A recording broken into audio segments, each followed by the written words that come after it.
Finance KPI. Okay, this sheet is showing the profit and loss and balance sheet data. Again, we're just showing Easington, but you can pick which particular month you want to look at. In this example, I've got no data before November 2011, so if we have a look at that, we can see there's three sections to the data. We've got the month, which is the data just for that particular month. We've got the year to date and the end of year. So for November we had a value of 39,000.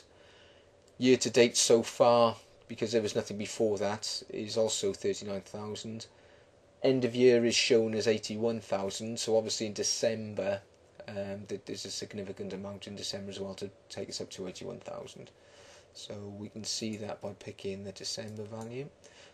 There we go, for December we had 41,000.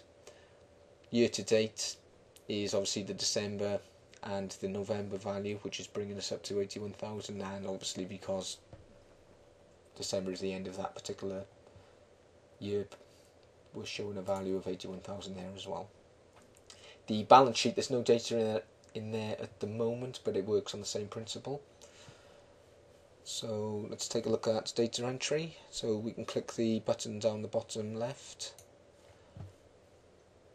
Again, we can pick the month period that we're going to be entering the data for. So we've got no data for February at the moment. So if I put some random data in, so I'll pick 1,000 there, 200 there,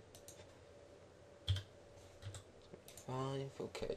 So what we can see is whatever data we put in the blue sections, the green sections automatically calculate the totals for that particular area. So we've got a total sales value now of 1,275, giving us a gross profit percentage of 100% because we haven't put any cost of sales in yet. So if I put a cost of sales in of 500 for purchases, we can now see that the gross profit is the 1275 minus the 500 equals a 775, giving us a 61%.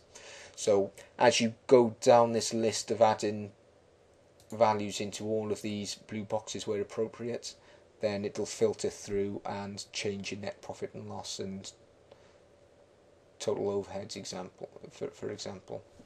So let me throw in a couple of values in here. Now we can see that we've got total overheads of 225. We've got total of income as 775, giving us a net profit loss of 550. So once we're happy that all those figures have been inputted correctly, we can click on the upload button. That upload will throw it into the data table. So if I do that now, and then it'll clear the chart ready for your next set of data. Generally you'll only be doing these once a month, but if you wanted to go back and put a lot of data in, then obviously you pick your next month and then add your data and upload the chart again. So if we have a look at the data table, there we can see the February data that I just put in. Quite a lot of cells in there. So it's just one line per month. It should be seen there, and there we can see we've only got from November, December, January. Now I've just put a 2012 February in as well. So what we should be able to do now is to pick January, for example. So we're showing a 38,699 for January. Year to date, obviously, at the end of January is only that one particular month. We started again at January.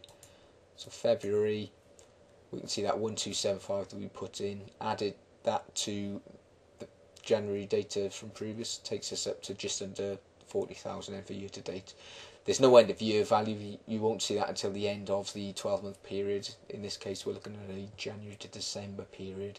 So the end of year will only show on the end of, in the December value, as we can see there.